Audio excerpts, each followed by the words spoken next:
खास मेहमान हैं श्री शिवजी राम खुरड़िया जी, जो राजस्थान सरपंच संघ के प्रदेश के उपाध्यक्ष हैं और दूदू विधानसभा क्षेत्र के मौजमाबाद पंचायत समिति क्षेत्र के सरपंच संघ के अध्यक्ष हैं और गाडोता ग्राम पंचायत के तीसरी बार लगातार हैट्रिक बनाते हुए सरपंच हैं।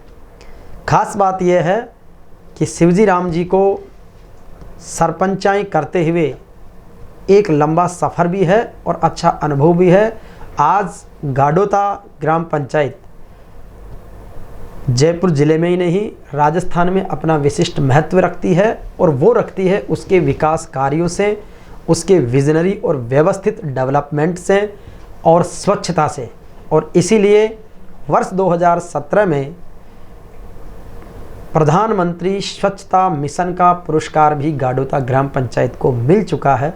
आइए हम इन्हीं सब बातों पर विशेष रूप से बात करेंगे शिवजी राम जी खुरड़िया सरपंच साहब से। सर, आपका पहले तो बहुत बहुत स्वागत है, अभिनंदन है। और 15 सालों की सरपंची करना, और वो भी प्रजातंत्र के इस दौर में जहाँ पर एक से बढ़कर एक प्रतिस्पर्धी है, लेकिन जनता ने आपके ऊपर विश्वास किया है। आपने एक विजन जनता को डेवलपमेंट दिया है पंचायत को। किस तरीके से पंचायती राज का सफ़र शुरू हुआ और आज आप लगातार आगे काम कर रहे हैं? सबसे पहले तो मैं जेवीपी मीडिया के माध्यम से आपको बताना चाहूँगा कि पंचायती राज की स्थापना हमारे नेहरू जी ने इस हमारे राजस्थान की धरती से नागौर से इसकी स्थापना हुई जी।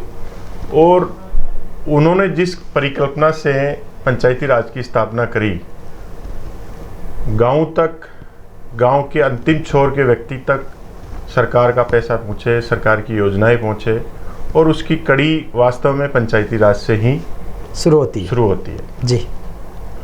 और आपने बताया कि पंचायती राज में किस तरह से जो चुनाव होता है, आज आप समझें तो नीचे, सबसे नीचे स्तर का चुनाव वार्ड पंच का है, उसके ऊपर सरपंच का है। और सरपंच का चुनाव यूँ माने तो यूँ भी कहा जाता है कि बहुत टिपिकल चुनाव होता है। बिल्कुल होता है, डोर टू डोर होना, एक एक व्यक्ति से संपर्क करना। तो सबसे बड़ी बात कि गाडोता मेरी ग्राम पंचायत है, वो NH 8 पे स्थित है। एक बार आप गाडोता ग्राम पंचायत के बारे में, उसका प्रशासनिक भौगोलिक स्वरूप क्या है, कितने गांव हैं, किस तरीके का वहाँ का वातावरण, उसके बारे में बता दीजिए। दूदू विधानसभा में जो गाडोता है NH 8 पे स्थित है जी। और अभी हमारी पंचायत समिति, पहले दूदू थी, अभी मौजमाबाद पंचायत समिति हो गई, नई पंचायत समिति बनी है जी। और जयपुर के नज़दीक है। और सबसे बड़ी बात है कि जयपुर विकास प्राधिकरण के रीजन में आती है जी, पेराफेरी क्षेत्र में। पेराफेरी क्षेत्र। कितने गाँव का समूह आपका? हाँ, हमारी ग्राम पंचायत में छोटे मोटे 7 गांव हैं जी। 3 गांव बड़े हैं, 4 छोटे हैं। और एक तरह से अजमेर रोड पे यूँ मानो बसी हुई है, 2-3 हमारे बड़े गांव हैं जी। तो आजकल जो पंचायती राज में जो सरपंच का चुनाव लड़ता है और गांव में वोट मांगने जाता है जी, और उसको किस तरह से वोट मांगकर वापस उनकी जो योजनाएं हैं, उनके कार्य हैं, उनके विकास कार्य हैं, उन पर कैसे खरा उतरना है, ये बड़ी चुनौती हो गई है। बिल्कुल। क्योंकि जयपुर के नज़दीक है हम जी। आजकल पढ़ा लिखा युवा है, यूँ मानो महिलाएं भी पढ़ी लिखी है हमारे क्षेत्र में तो जी। और वो हर चीज़ का जवाब मांगते हैं कि सरपंच साहब आप किस मुद्दे पे चुनाव लड़ रहे हैं, और आप दोबारा चुनाव में उतरते हैं तो वो मुद्दे जनता को याद रहते हैं। कि आपने क्या कमिटमेंट किया, आपने उस समय ये कमिटमेंट किया था सरपंच जी, और आज पढ़ा लिखा युवा जिसने जो वोट भी नहीं दे रहा है वो भी सवाल कर लेता है। सवाल करने का अधिकार भी उसको अधिकार है। तो चुनौतियाँ बहुत है। आज हम एक हमारे जो सबसे बड़ी पोस्ट है भारत में, जो हमारे संविधान की, जैसे मान लो सांसद है जी, उसके बाद में विधानसभाएं हैं, हमारे MLAs हैं, जिला प्रमुख हैं। हम उनका कार्य है कि जनता उनसे मांग करें, वो बजट दे देते हैं और उस बजट को पंचायती राज के थ्रू, पंचायत के थ्रू उसको इम्प्लीमेंट करना। और उस बजट को इम्प्लीमेंट करने के लिए हमारे सामने जो समस्याएं आती है वो बड़ी टिपिकल होती है जी। तो सबसे पहले तो विकास का पैसा लाना और उसको वहाँ लगाना, बिना विवाद के लगाना, ये भी बड़ी चुनौती होती है। आपने 15 साल में गांव के या पंचायत क्षेत्र के ऐसे महत्वपूर्ण कार्य जिससे आपको भी संतुष्टि मिली, जनता का भी एक बड़ा विकास का मार्ग बिल्कुल, मैं इसी बात पे आना चाह रहा था सर। देखिए, हमने सबसे पहले जो मूलभूत सुविधाएं होती है कि आज कोई भी नेता हो, सरपंच हो, बड़े बड़े वादे कर ले, लेकिन वो बड़े वादे पूरे होते नहीं हैं, उसके 5 साल निकल जाते हैं। लेकिन हमने मूलभूत सुविधाएं हाथ में ली। मेरे पंचायत में सबसे पहले जो हमारी जो मुख्य समस्या थी वो ये थी कि पूरे गांव में कीचड़ भरा हुआ था। कोई आदमी बाहर से भी आता था तो हमारे यूँ कहते हैं ना, गाँव में सगाई भी नहीं करते थे, यार इतना गंदा गाँव है। और मैंने सबसे पहले जो काम हाथ में लिया, 2010 में मेरी धर्मपत्नी सरपंच बनी, महिला सीट थी ओबीसी की, तो हमने सबसे पहले मैंने ये संकल्प लिया कि मैं मेरे पूरे गांव में से कीचड़ की समस्या को समाप्त करूंगा जी। और हमने वो काम हाथ में लिया और बड़ा आसानी से काम हुआ।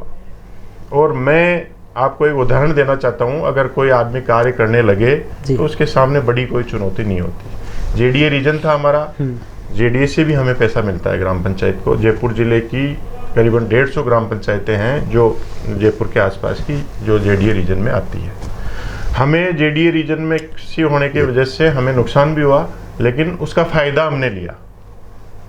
हमने फ़ायदा इसलिए लिया कि जेडीए से हमने उस समय कुलदीप राका जी जेडीसी हुआ करते थे, तो हमने वहाँ हमारे जो गांव में जो ये समस्या थी कि जब हमारी चारागाह भूमियाँ और सिवाइचक भूमि जो भी सरकारी भूमियाँ थी वो आपने जेडीए क्षेत्र में ले ली, तो इनके गाँव के डेवलपमेंट के लिए हमें पैसा दीजिए। हमने ये संघर्ष किया और उसका परिणाम भी मिला। मैंने 2010 से 15 के कार्यकाल में मैंने पूरी ग्राम पंचायत में सीसी रोडें और नाली बनवाई, तो जिससे पूरा गंदगी का सारा का कीचड़ खत्म हुआ। उस समय प्रधानमंत्री जी की एक बहुत ही महत्वपूर्ण योजना शुरू हुई थी, स्वच्छ भारत मिशन। और स्वच्छ भारत मिशन के तहत गाँव में जहाँ शौचालय नहीं थे, जहाँ कीचड़ थे, जहाँ नालियाँ नहीं थी, उसके लिए हमें एक तरह से मिशन दिया गया था ग्राम पंचायतों को जी। और उस मिशन के तहत अभी जो आपने बताया कि 2017 में हमने 2010 से 2015 में अच्छा कार्य किया, हम उसी कार्यों के लेके 2015 के चुनाव में हम गांव में वापस गए और वापस ग्राम पंचायत गाड़ोता ने हमें वापस स्वीकार किया। और 2017 में प्रधानमंत्री जी ने आदरणीय नरेंद्र मोदी जी ने हमें गुजरात बुलाकर स्वच्छ भारत मिशन पे पूरे जयपुर जिले में एक ही ग्राम पंचायत थी गाड़ोता, जिस पे मेरी धर्मपत्नी को बुला के वहाँ सम्मानित किया। अच्छा, इसके बाद में फिर आपका 2015 का सफ़र शुरू हुआ, तो नेक्स्ट प्रोजेक्ट आपका मेन थीम क्या रही? पहले में स्वच्छता रही जिसका परिणाम आपको राष्ट्रीय स्तर पे मिला। स्वच्छता के साथ उसमें और भी कार्य किए, लेकिन जो मुख्य जो हमारा जो मुद्दा था मूलभूत जैसे कीचड़ का, वो हमने पूरा गाँव में स्वच्छता। एक आपके उधर विधायक जी भी प्रयास कर रहे हैं, बाबूलाल नागर जी भी और सभी जनप्रतिनिधि भी, बीसलपुर के पानी को लेकर के लंबे समय से जद्दोजहद चल रही थी, अब शायद वो आपकी पहुँच गया है। हाँ, हमारे पानी बीसलपुर का पहुंच गया, लेकिन जो पहले जो स्कीम थी उसमें घर घर न देखे मोहल्ले वाइज पॉइंट दिए थे, उससे पर्याप्त मात्रा में पानी नहीं पहुंचता था। पानी हमारे 2010 में ही पहुंच गया था, लेकिन अब दोबारा जल जीवन मिशन की जो योजना, उसमें मुख्यमंत्री बजट घोषणा में प्रत्येक घर में जल उपलब्ध हो, उसके लिए हमारे 200 कुछ गांव हैं, करीबन आधे गांवों में जल जीवन मिशन का कार्य चल गया और घर घर पानी पहुंचने का काम शुरू हो गया। लगातार आप मुख्यमंत्री जी के भी बहुत विश्वास थे, जो आपके विधायक जी अभी उनको मुख्यमंत्री का सलाहकार बनाए, पूर्व में वो मंत्री भी रहे हैं बाबूलाल नागर जी, उनके भी आप काफ़ी नज़दीक रहे हैं, तो किस तरीके से एक विधायक और सरपंच के बीच समन्वय का पंचायत को कितना फ़ायदा मिलता है? देखिए, सरपंच जो है उसके ऐसा कोई पार्टी का कोई टैग नहीं लगा हुआ था जी। सरपंच को सभी गाँव वालों का कोई सी पार्टी हो, सबके वोट मिलते हैं जी। और सरपंच का कर्म और धर्म ये बनता है कि मैं मेरे गांव के लिए, मेरी पंचायत के लिए, चाहे किसी पार्टी का विधायक हो, किसी पार्टी का सांसद हो, उसके सामने उसको जाना ही पड़ता है, विकास कार्यों के लिए जाना ही पड़ता है। और एक तरह से सरकार का नुमाइंदा होता है सरपंच, और उसी प्रोटोकॉल के तहत जाना पड़ता है। मेरे जो कार्यकाल में हमने बीजेपी का राज भी देखा, जिसमें प्रेमचंद जी विधायक थे, बैरवा साहब, उससे पहले बाबूलाल जी नागर विधायक साहब थे, उन्हें फिर बाबूलाल जी नागर साहब विधायक हैं। तो मैं कहता हूं, अगर आगे बढ़ के हमारे बाबूलाल जी नागर साहब तो ऐसे हैं कि जो लोग विचारधारा बीजेपी की भी रखते हैं, चाहे किसी पार्टी के रखते हैं, लेकिन आगे बढ़ के अगर वो काम लाते हैं, जनता के लिए कुछ करवाते हैं, तो गाँव के विकास के लिए उनका मन है कि खूब पैसा दें, खूब विकास कार्य हो। इसी के तहत मैं भी मेरी ग्राम पंचायत में ज़्यादा से ज़्यादा मैंने पिछली जो सेकंड कार्यकाल था उसमें अपनी बात चल रही थी, उसमें मैंने बालिका शिक्षा पर ध्यान दिया। हमारे गाड़ोता यूँ मानो कि एक तरह से राजनीतिक गढ़ कहा जाता था दूदू विधानसभा का जी। हमारे शिक्षा जो शुरू हुई, पूर्व हमारे सुवालाल जी एमएलए हुआ करते थे मेरी पंचायत से, स्वतंत्र पार्टी की ओर से। तो हमने हमारी जो स्कूल जो ढांचे थे, जो पुरानी जर्जर बिल्डिंगें हो गई थी, उनको हमने बाहर निकाले, अच्छी सौहार्द वातावरण में, अच्छे वातावरण में बिल्डिंग बनाई। मैंने 3 स्कूलों की बिल्डिंग बनाई, नई बिल्डिंग बनाई, और वहाँ शिक्षा का वातावरण एक क्रिएट किया, जिससे लोगों को में नवाचार आया कि हम शिक्षा के प्रति जागरूक हुए। और बालिका शिक्षा पे हमने बहुत अच्छा कार्य किया। मैंने उस समय CIST का एक कोर्स प्रारंभ किया था, जो ग्राम पंचायत की ओर से फ्री हमने करवाया था। तो मैं कहता हूँ कि जैसे जो मूलभूत सुविधाएं हैं, इसके साथ साथ ही जो योजनाएं हैं, और रात दिन आप जनता के लिए हर समय लोगों के लिए खड़े रहेंगे, तो ऐसी बात नहीं, तीसरी बार नहीं, चौथी बार भी जनता आपको पसंद करेगी। अच्छा, एक सरपंच के नाते अभी सरपंचों के मुद्दों को लेकर सरकार से आपका संघर्ष भी चला, टकराव भी हुआ। आप सरपंच संघ के ब्लॉक अध्यक्ष भी हैं और प्रदेश की उपाध्यक्ष भी हैं, तो सरपंचों के हितों को लेकर सरकार से किस तरीके से वार्ता, संवाद या आंदोलन आप करते रहते हैं? देखिए सर, पिछला ये जो हमारा जो कार्यकाल है, इसमें सबसे बड़ा जो ये कोविड का जो कोरोना आया, उसमें हमारे 2 साल बिल्कुल वैसे निकल गए। उसमें हमारे कुछ ऐसे मांगे थी जो पंचायती राज के जो अधिकारी बैठे हैं ऊपर, सेक्रेटरी लेवल पे मानो या और किसी नीचे साइक जो है, वो मूलभूत सुविधाओं को समझते ही नहीं है कि सरपंचों के सामने क्या समस्याएं आती है, पंचायतों को कार्य करने में क्या समस्याएं आती है। ऐसे ऐसे नियम कानून हैं, जैसे नरेगा का काम करवाना हो, पंचायती राज के माध्यम से जो बजट आता है उसका काम हो। लेकिन हमारी जो मुख्य समस्याएं थी, उसमें 2-4 मुख्य समस्याएं थी जिससे आम जनता को परेशानी हो रही थी। वो मांगे हमने मुख्यमंत्री जी के पास रखी। हमारे जो मुख्यमंत्री जी हैं बड़े संवेदनशील हैं। हमारी पिछली बार PDF खातों को लेकर मुख्य मांग थी कि हमारे जो PDF खातों में पैसा डाला जाता है वो डायरेक्ट, उन्होंने सरकार ने एक ऐसा वित्त विभाग ने नियम बना दिया था। हमने वो बात हमारे सरपंच संगठन के माध्यम से, पूरे 11,340 सरपंच हैं हमारे पूरे राजस्थान में, उनकी बात को हमने रखा। एक दिन का तालेबंदी भी करी थी, उससे सांकेतिक को किया। हमने उस बात पे मुख्यमंत्री जी ने हमें बुलाया और बड़ी मार्मिकता से हमारी बात सुनी, और दूसरे दिन ही उन्होंने फैसला किया कि ऐसा सरपंचों के साथ नहीं होना चाहिए। उसके बाद में 3-4 ऐसी मुख्य समस्याएं थी जो हम वास्तव में गाँव में काम करना चाहते हैं, लेकिन ऐसे नियम लगा दिए जाते हैं सरकार की ओर से जिससे वो कार्य पूर्ण नहीं होते। ऐसे हमारी मांगे थी, तो हमने मुख्यमंत्री जी को कहा, और हमारी अभी जो पंचायती राज मंत्री बने रमेश मीणा जी, उन्होंने मुख्यमंत्री जी तक पहुँचाया और हमारी मांगे मानी। इसके साथ ही जैसे कोरोना में कई हमने सरपंचों ने आगे बढ़कर काम किया। मैंने ही मेरी ग्राम पंचायत में मैंने स्वयं के जन सहयोग से, जब कोरोना हुआ, जब लोग घरों से बाहर नहीं निकल रहे थे और गरीब लोगों को खाना तक मुहैया नहीं हो रहा था, उससे हमने सूखी सामग्री हमने इकट्ठी करी, लोगों से, भामाशाहों से इकट्ठी करी। और हमारे विधायक जो नागर साहब है, उन्होंने तो 2 करोड़ रुपए जन सहयोग से लिया। प्रत्येक ग्राम पंचायत में, प्रत्येक गांव में सूखे राशन के पैकेट वितरण करे थे।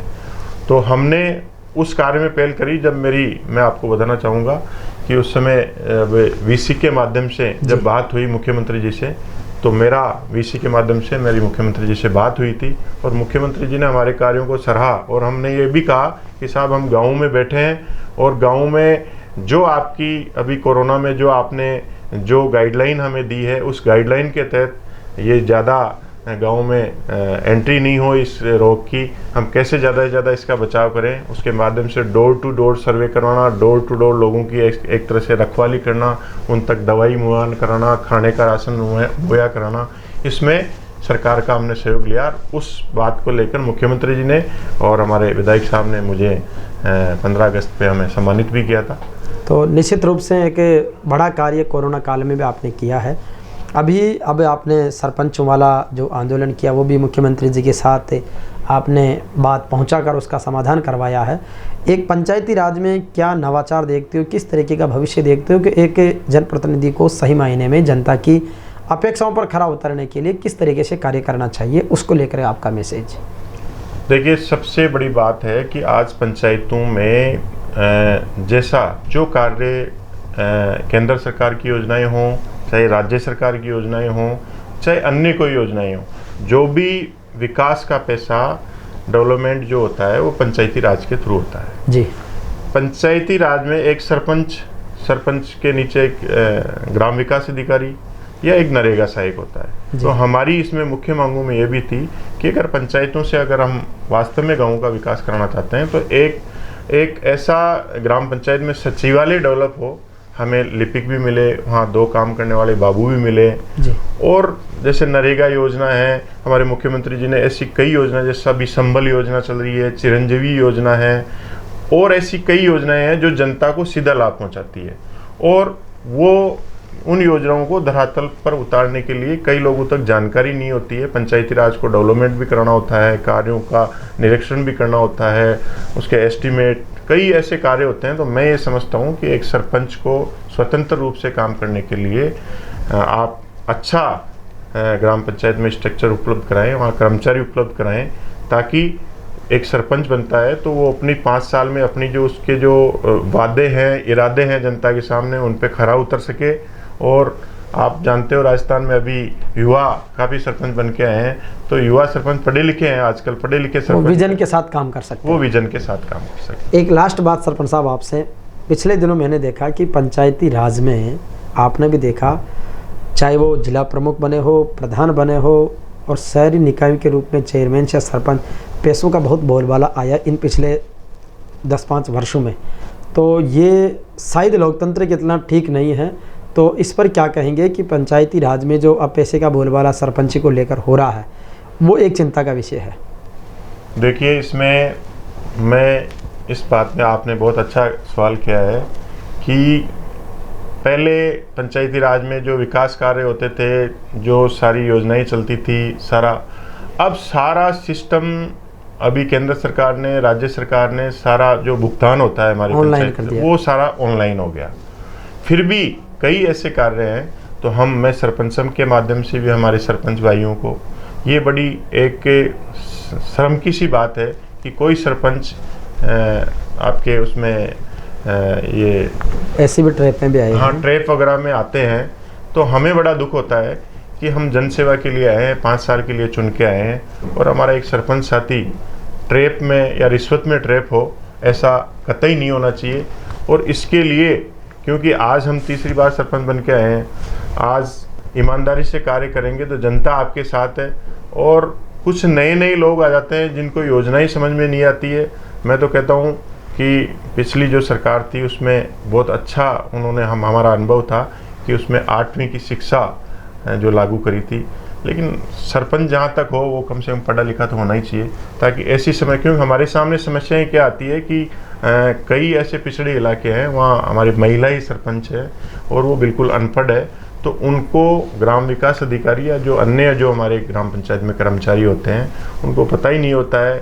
आजकल ऑनलाइन सिस्टम हो गया, OTP के माध्यम से पेमेंट ले लेते हैं, उनको पता ही नहीं था, हमारा सरपंच साथी उसमें ट्रैप हो जाता है। तो ऐसी स्थितियाँ नहीं होनी चाहिए। तो कुछ चीज़ें सरकार के सिस्टम से भी सुधरे, कुछ सजग भी रहें, कुछ ईमानदारी तो सबसे पहले होनी चाहिए। तो उसको लेके ठीक है, सरपंच साहब से हमने बात की, ये साक्षात्कार तो हम आपके बीच प्रस्तुत कर ही रहे हैं।